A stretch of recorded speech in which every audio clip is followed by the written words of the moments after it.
everybody. Welcome to Unrestricted Content Podcast. I'm Susan Layton, your host, and with me tonight from California, the lovely smoky Northern California, is Abby Fagan. Hey, everybody.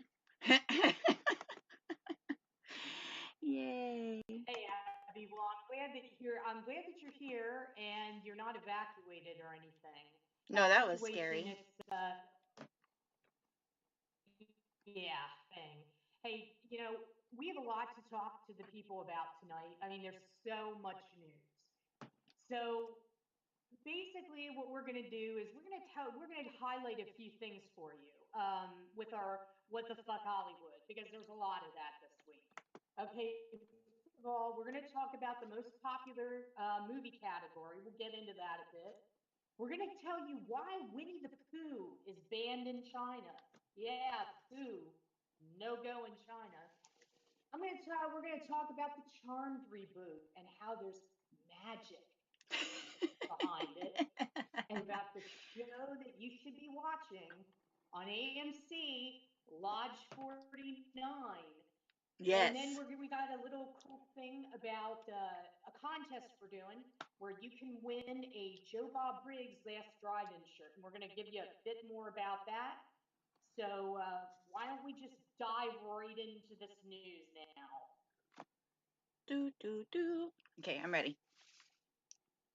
Which one is it? We're going to talk about let's talk about the Oscars We're first. going to talk about the most popular movie. Yes.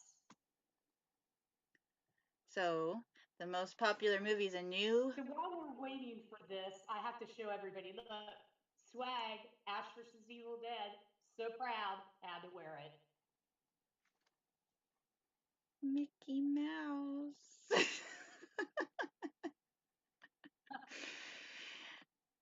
Okay, so the Oscars Yeah, decided you're that wearing they're going to do Mickey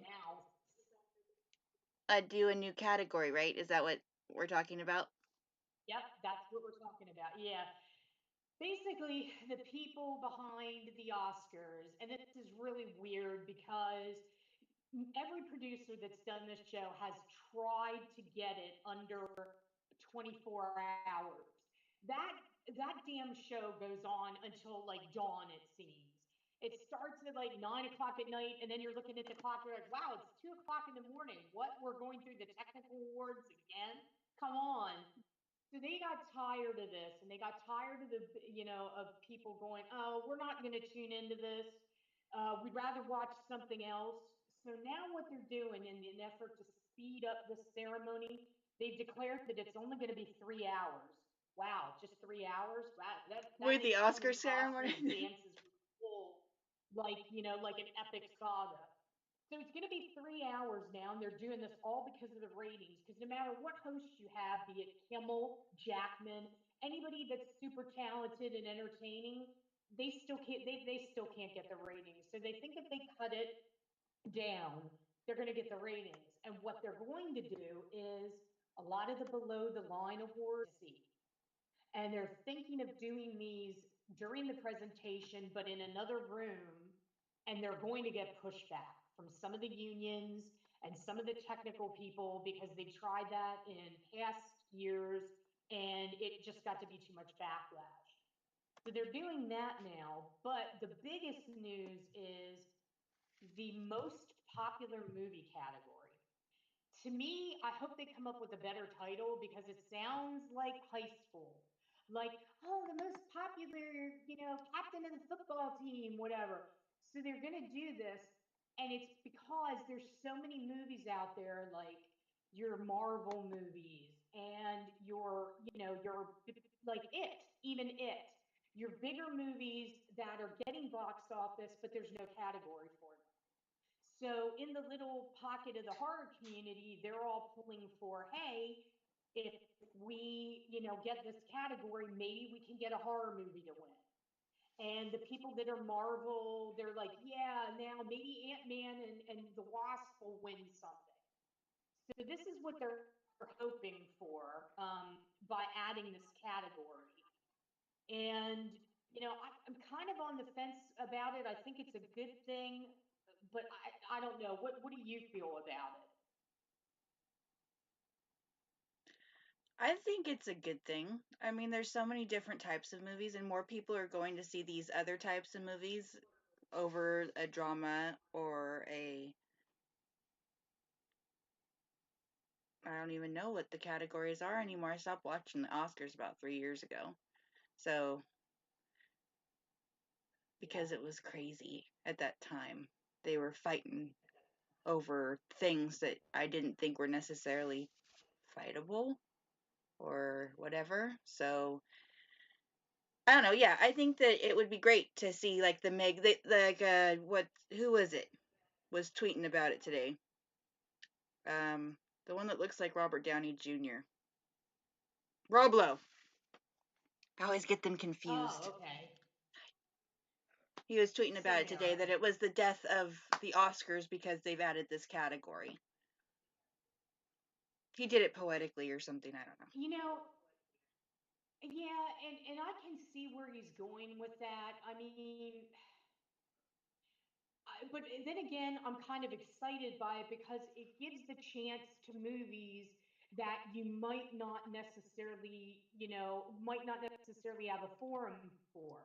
Now, I still think in reference to the time that trying to cut down the show, good luck with that, because we all know we're going to get those people that get up there and prattle on for like 15 minutes, and especially if they're a high caliber star, they're going to thank everybody. They're going to thank like their dog, their stylist, the person who gave me my Jimmy Choos. So we're all just going to be sitting there going, well, they said 3 hours. Look at this. It's 3:45, 3 minutes and 45, 3 hours and 45 minutes. So I don't see how they're going to do that unless they start hooking people like they used to do in vaudeville. I don't know how they're going to do that. But the category, I see what Rob's saying, but I also see that it might be an opportunity. Although I fear that it might be an opportunity squandered. And it might be more like the most popular kid in high school type deal.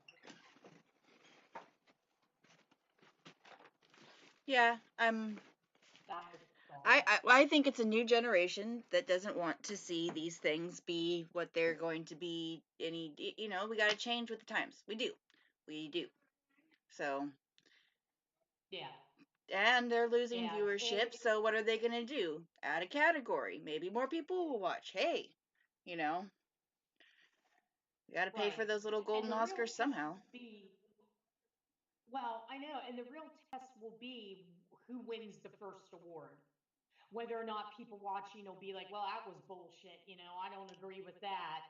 And then there'll be some other change, to accommodate people. And I know they want to get ratings, but let's face it, with the way the box office has been lately, yeah, I got to admit, I used to be a diehard Oscar watcher. I used to parties, used to attend the parties. Now I'm kind of like, if the Oscars are on, oh well, what else is on? And I think the conflict this past year was Ash versus Evil Dead. So I know what I watched and kind of let that the Oscars just flip by. Occasionally I tuned in, but other priorities. And that's pretty much what they're dealing with. Right. If they're a problem in and of itself, live viewing. We're all too busy to watch programs live. That's true. I mean, let's face it. How many programs do you watch live?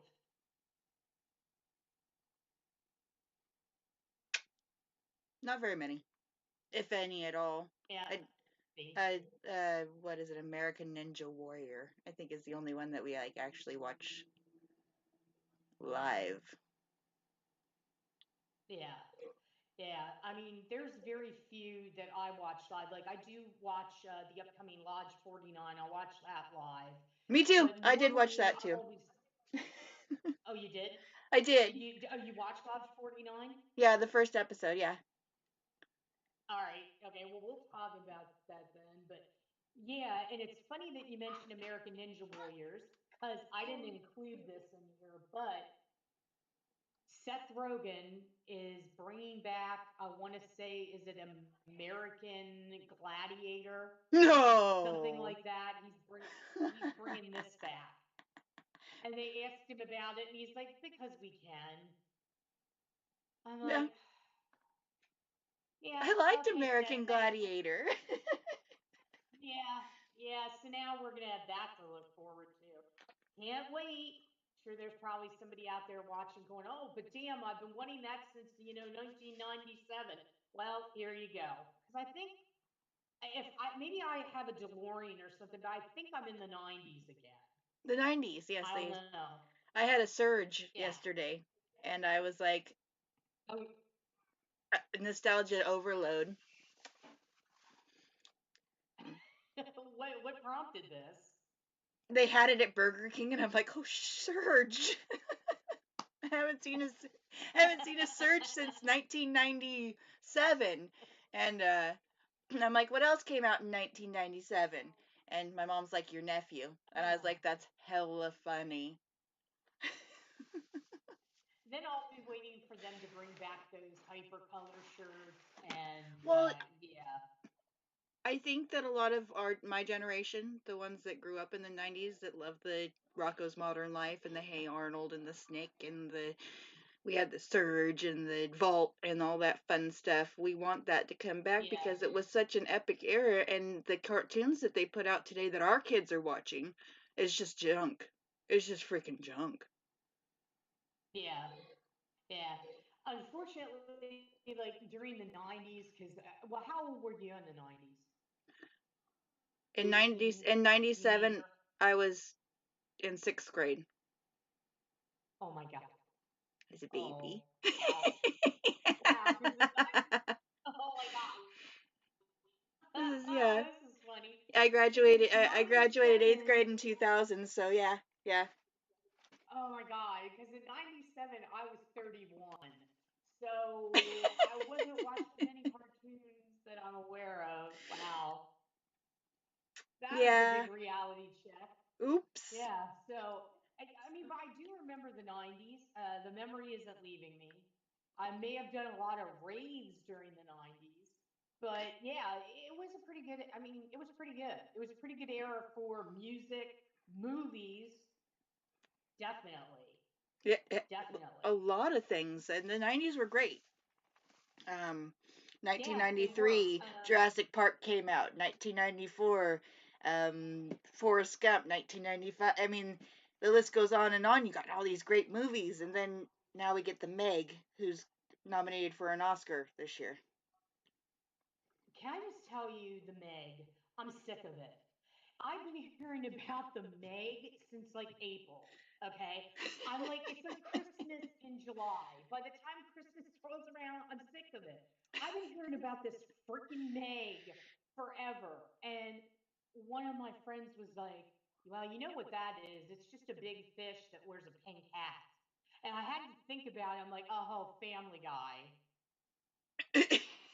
And I was like, perfect. Seth MacFarlane should do something with that if he hasn't already. But I can't get excited about it. I'm like, this is going to be an unrealistic story, which, is fine. I love my share of unrealistic stories. Just going to be Jason Statham is just going to beat the crap out of a megalodon.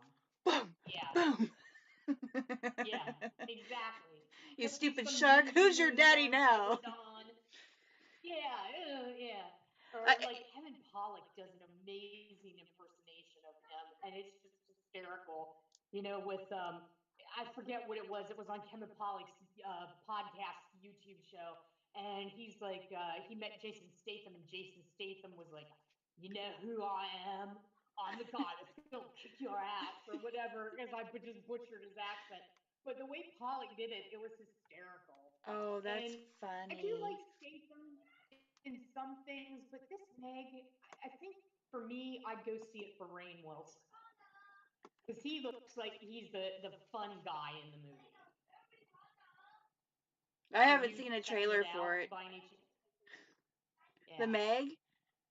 a buddy of mine is seeing it tonight, Is so it coming out tonight? probably Well, yeah, I I don't do think it shark got movies. like an early thing. Yeah, I don't know the Meg. I'll just skip it. But kind of going into that with the concept for a movie that could be big here, but won't be in China, is your ex-boyfriend, Ewan McGregor, Christopher Robin. I'm excited. Apparently yeah, apparently President Xi Jinping very sensitive about the way he looks, and he's compared to Winnie the Pooh, and that's why they're banning this movie in China. And That's John Oliver has sad. out he did a show on it. And I was laughing so hard. I'm like, this cannot be for real. But sadly, alas, it is. So now this movie is banned in China because apparently there's similarities between the president of China and Winnie the Pooh. And if you put them side by side, there is, except Pooh's cuter. So if you are, if you put Winnie on social media there, it's viewed as you're being part of the political resistance and that you're a detractor of communism. So now Winnie the Pooh over there is just like, I don't know, he's some kind of anarchist. Way to go, And it's Winnie. a shame. Yeah, I know. And it's a shame because this vocal cast is out of this world. Like, who didn't grow up with Winnie the Pooh? I grew up with him, and the wonderful Sterling Holloway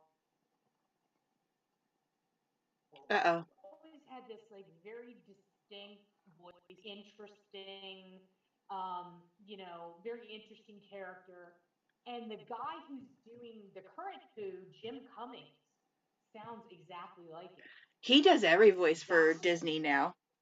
He's Oh, he everybody. does? He's Tigger. He's Piglet because Well, Sterling Tigger, Holloway he did Piglet's voice too. No. Sorry, he's not Piglet. He's all the anybody that sounds like Caw from the Jungle Book. He was him in the new yeah. one.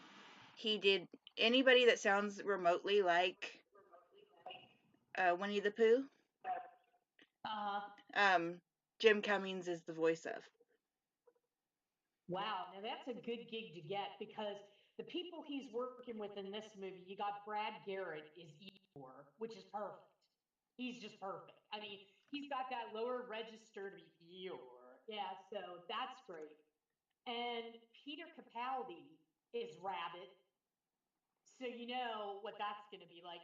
But although I don't think Rabbit swears at all, but that would be funny if he did. And then Toby Jones is doing Al. So this is some really cool people that are involved in this. Yeah. And it's a shame that you can't see it. And the bad part about it is China is some of the reason why we tailor certain blockbusters to them because we want the foreign markets.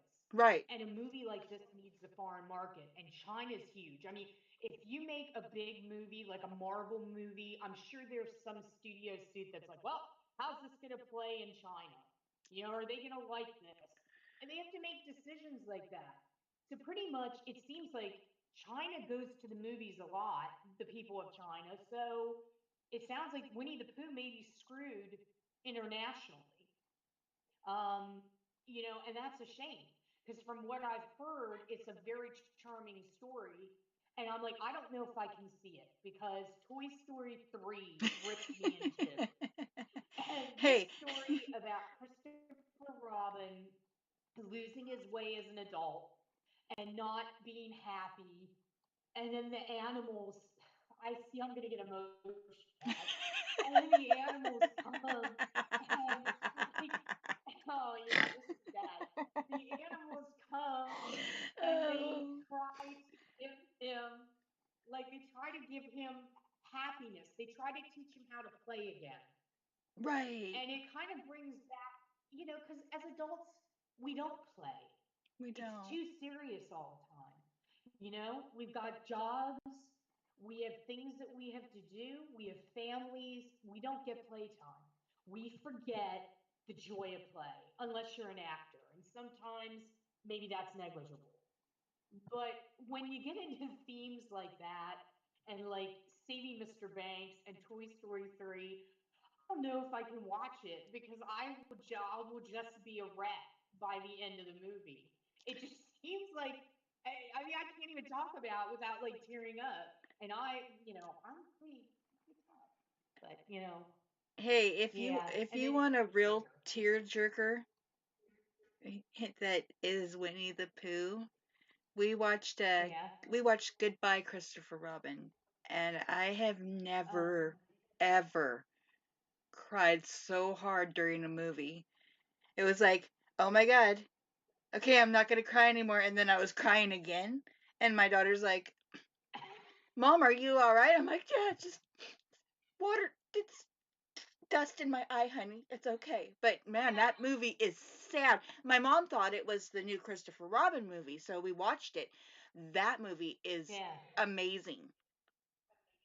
It's the story I've heard behind. of it. Oh, it's genius. It's the story behind how they made Winnie the Pooh and why, and Oh. how they Like exploited Saving Mr. little Banks. Christopher Robin.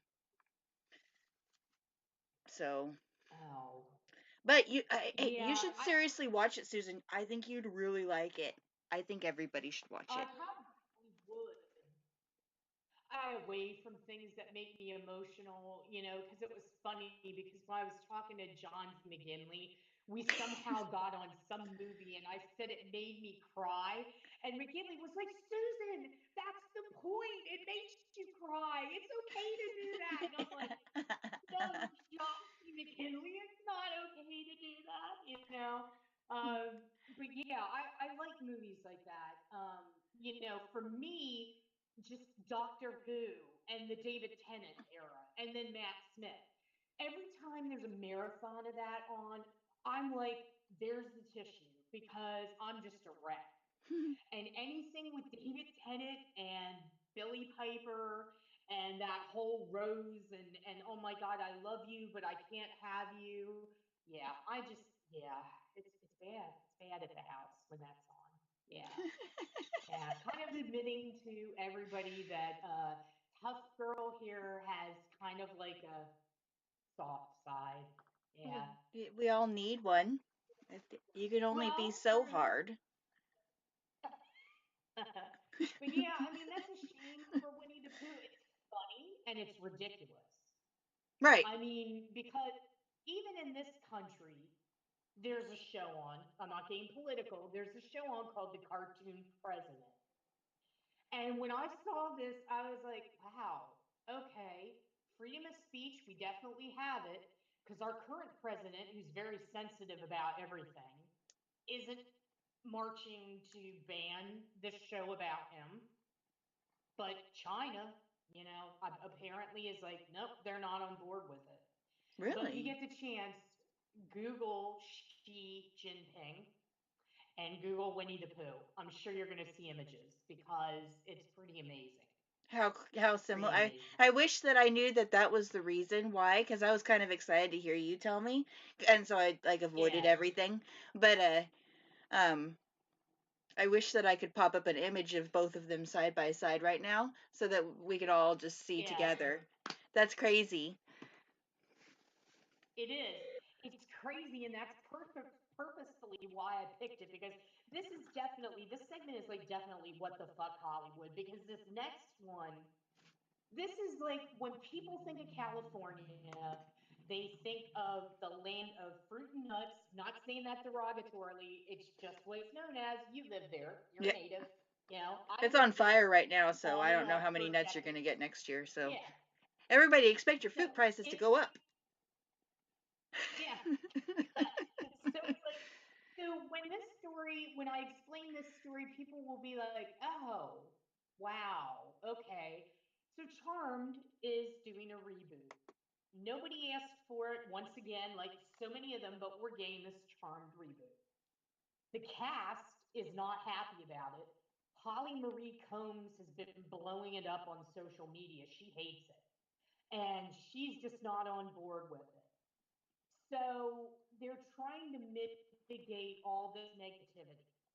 And somehow or other at TCA, it came out that Marcos, and I don't want to butcher the name, but I think it's pronounced Marcos Louvanos, is one of the writers and producers and is a bona fide witch, practices witchcraft. Nothing wrong with that. I've known plenty of Wiccans. I know a lot of them. You know, Yeah. I've never known anyone into the black arts, thank God, Right. but I've known people that they're pagans. Okay, so that's what they're into. That's cool and everything. Right. But then it gets even better. The producers bragging and saying, "Oh, our writers are sending us spells and they're watching exorcisms and witchcraft movies." And I'm thinking to myself, "Wow, okay, are they writing scripts? Maybe we need to do that. We have this television show, it's a thing. You have actors, they have to say stuff, you know? Yeah. Instead, we're the bad, exactly what you're doing. We're conjuring up things and we're sending spells to the producers.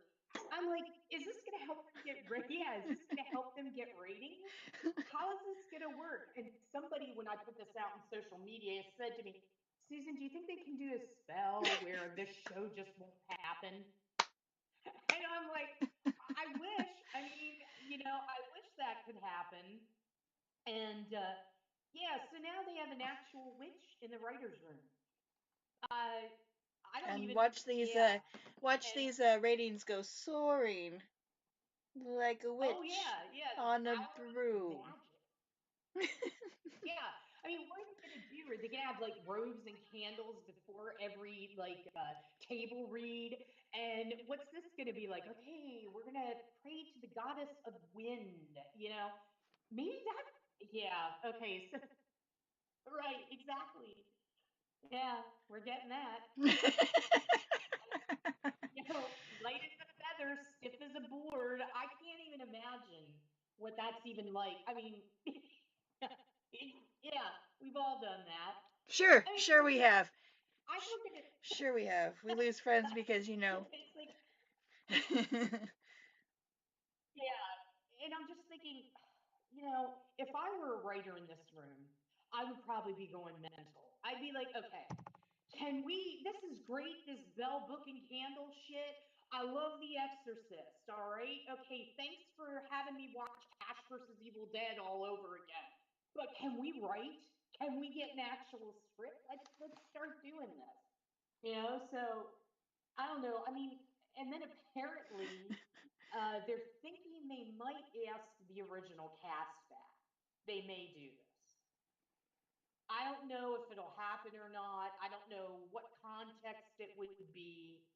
But all I know is that this little bit of news, why, what went through this producer's mind when they let us into that? I mean, because it's crazy. It's entertaining crazy. It's not, anything that we need to be concerned about.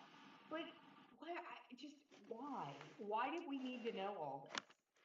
I, Oh, because ratings. yeah, so We got a real witch on ratings. what the CW didn't have back then, we have now. We have a witch, yeah. We have a Because, witch? Aaron Spelling, I'm sure when he created that show, was he going around to local covens and going, hey, Oh, I doubt try it, because some that tips? movie's just ridiculous. Or that show's just funny stuff. Oh, Charm. Yeah. I used to actually watch it, back in the day. That was part of the whole Charm, Dawson's Creek. Yeah, I watched Dawson's Creek. Nobody, no, don't at me on Twitter. Okay, yeah, I Your was late secret's 20s, safe with early me. 30s. Yeah, yeah, don't at me. I was watching all that stuff back in the day. And yeah. And partly the reason why I was doing it is because back then I had this crazy notion I wanted to try acting, which no, glad I didn't. And it was all about like I had a headshot moment where I had to dress like I belonged, like one of the teachers on Dawson's Creek or something. And I'm like, when is this ever going to happen? Yeah. So, wow. I don't know. I'm not going to watch the Charm reboot. I wish them a lot of luck. You know, good luck with all that. Maybe they'll conjure a few spells up, to get the ratings. But I will laugh if it is a ratings hit. Well, And that's because then they the have next thing you witchcraft in there. know, yeah, yeah. And then the next thing you know, some show will come out and they'll have yoga or something for the cast to do, and they'll all have to get in touch with their inner feelings and their inner light. And if anybody's into that, because I do practice yoga, namaste. But Namaste. if anybody's into that stuff, I'm not, I don't mean to offend. Just saying, you know, yes, maybe that's the wave of the future. But yeah, so Charmed reboot, we got that coming. Charmed But reboot. right, for every weird reboot, we've got some, and I want to talk about Lodge 49. I'm really excited about this show, as everybody on social media knows, but I've been wanting this show since November of last year when I found out about it and I did the research, and I'm like, Paul Giamatti, Jim Gavin, Wyatt Russell, Brent Jennings. I'm like, I'm on board. I mean, automatically back then I was on board. Right. We'll get into another reason why, but anyway. So this show premiered Monday at 10 p.m. AMC, and right now you can get the AMC premiere for $4.99 a month, and you can stream all 10 episodes. So that's what I'm doing. I'm currently doing that because I really do want to write a non-spoiler review Hey. about it. And then when the episodes air that I want to talk about, then I can really write about them. But I have to tell you, you saw this. You said Mm-hmm. you saw this. Mm-hmm. Wyatt Russell. Okay, I'm just gonna talk about him for a second. I saw him in Joe Lansdale's Cold in July with Sam Shepard and Don Johnson. If anybody gets to see this movie, I highly recommend it. It's a very quirky, dark movie about a small town and things going awry with a break-in and murders occurring. And Wyatt plays the 360 of Dud. He's a badass and he's nasty in this. And he did a really good job. And I was like, wow, Wyatt Russell. And I'm like, that's Kurt's kid. Because I was pretty sure I remembered Kurt had a son named Wyatt, and I didn't know that he was acting. And when I saw him, when you look at him, Oh, it's he like looking does. at Kurt. It is. It's like I remember Kurt when Kurt was, oh, wow, this is dating me now. But I remember when Kurt was an 18-year-old guy and he was young and he was doing the computer wears tennis shoes. I went to see that in the theater. And then Wyatt comes along, looks just like his dad, but he's different. Mm-hmm. He's really different. And I gotta say, Dud, I love that character. And people are like, oh, well, he's just, like the big Lebowski. Okay, he does have a dude vibe, but he's his own thing. He's kind of like that golden retriever puppy that's kind of very easygoing and just wants to please everybody and wants to just play around. And that's why I like Dud. He's childlike. He's got this Mm-hmm. sense of wonder that he's not so jaded, that he something that can help it. So people were complaining, well, the first episode, it was slow. Okay, right, it was slow, but there's a reason. Just like with Twin Peaks, it took a while to get into that. It's You have to lay the groundwork. This is a brand new show. Just like Twin Peaks, we had to figure out where everybody was 25 years later, like you would in real life. I mean, that would take a while. We had to figure out what made Dud tick. What's Dud's life like? And then he's like Brent Jennings. This man is so talented. He was in the Serpent and the Rainbow, Yes. Witness, Red Heat, Moneyball. He's a veteran of stage and screen. I mean, he's just amazing. And what he brings to the role of Ernie is just like this guy could be your next door neighbor. He's a salesman.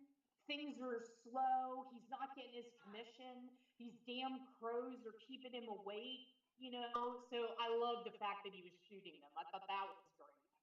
And you had to get to know what made Ernie tick. Why is he involved in the lodge?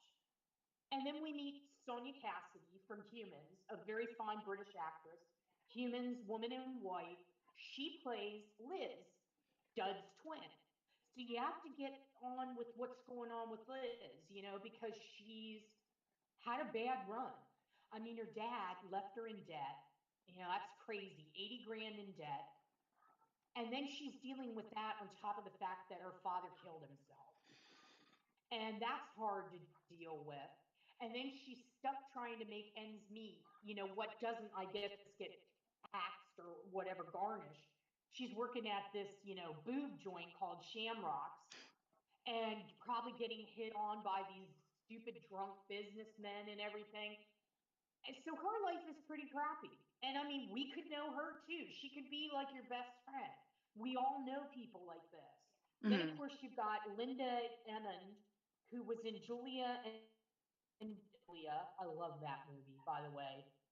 Madam Secretary and The Blacklist. And she plays Connie.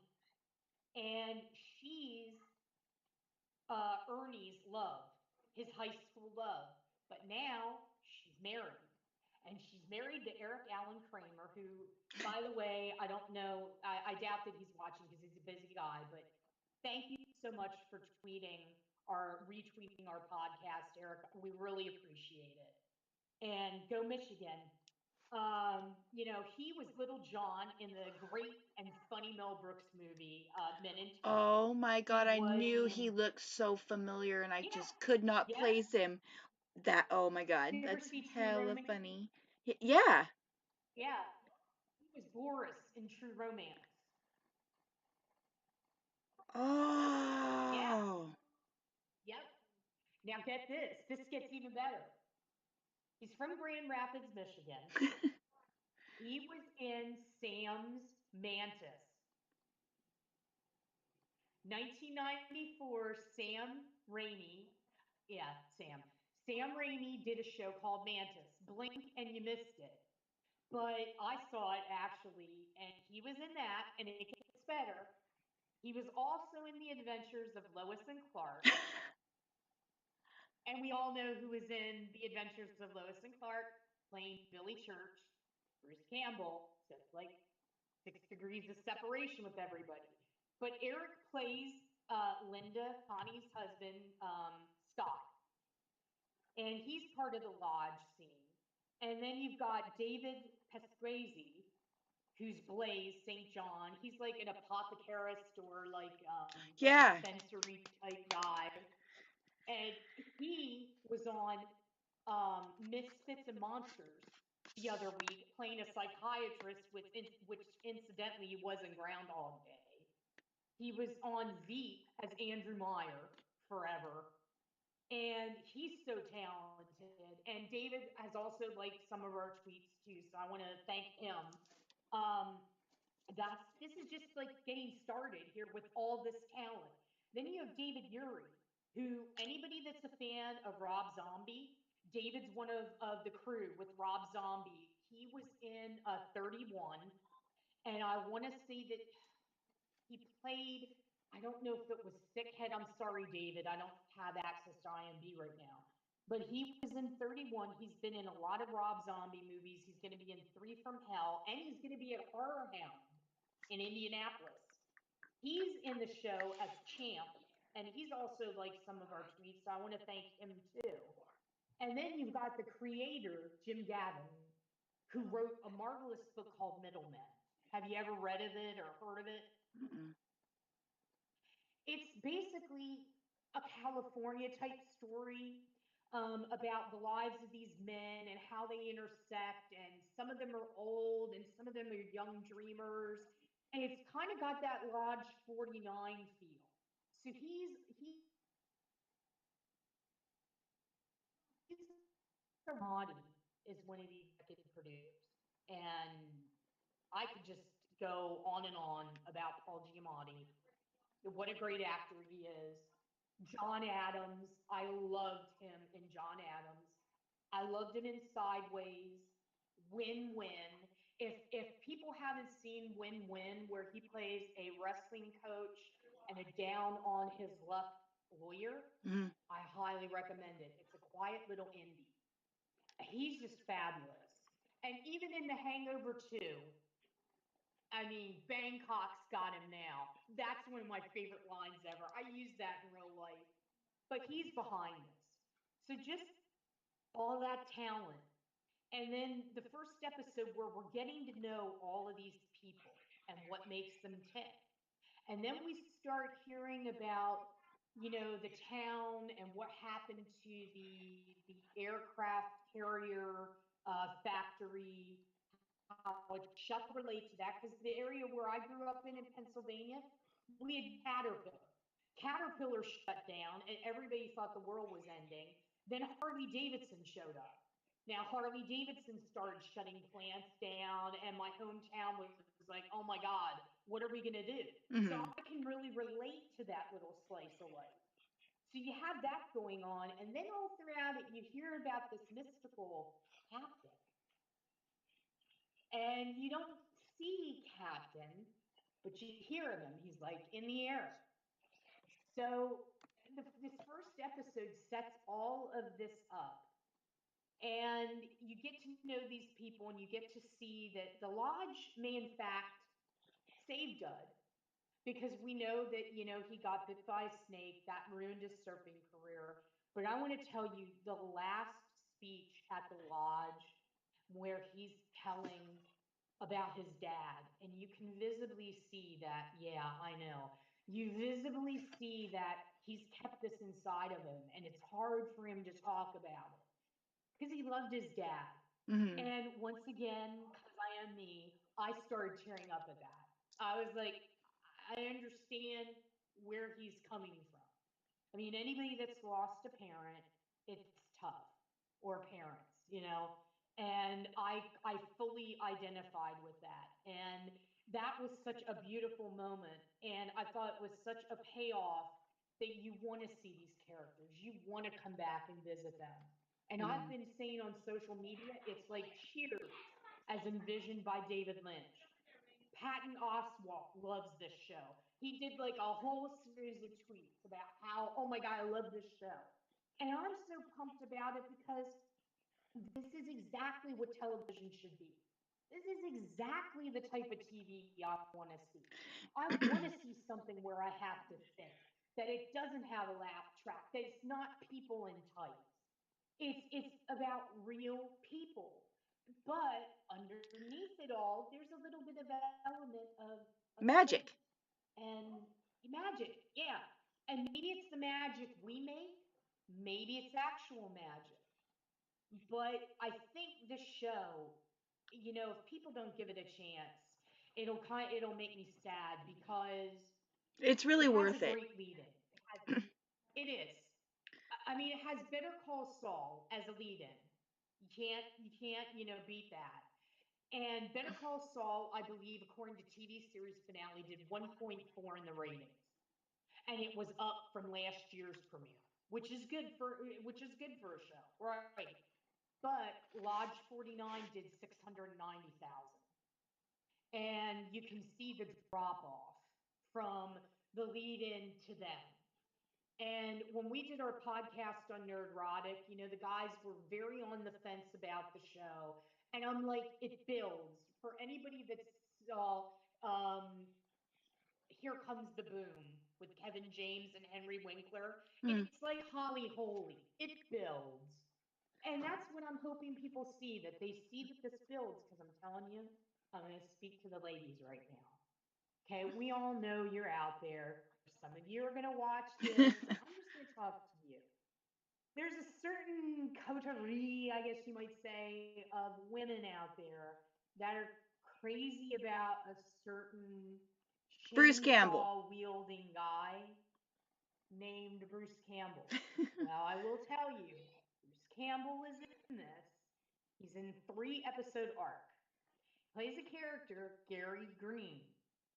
He also goes by another name. I don't know. I'm not going to say anything because I don't want to spoil it, but he goes by another name. We'll just put it that way. All I'm going to say, ladies, is episode 7, Is worth it. his introduction, you're going to want to see it. Yeah, you're going to want to see it because and even for you guys out there, you guys that like Ash, okay, you're going to want to see this because this is possibly one of Bruce's best performances that I've seen in years. And the character of Gary Green is very well written and he plays it very, very well. But if you watch it and you think you're going to see Ash, you think you're going to see a smartass, you're not going to see Right. your as you can get. But he's playing a regular guy. There's nothing fantastical about it. Educated with like, the ability to do all sorts of, interesting things like MacGyver, everything. He doesn't have a chainsaw hand. He's not Elvis Presley. He's a regular guy and he nails it. And I'm telling you guys out there that were fans of Ash versus Evil Dead, and I had somebody on social media say, I'm just not feeling this.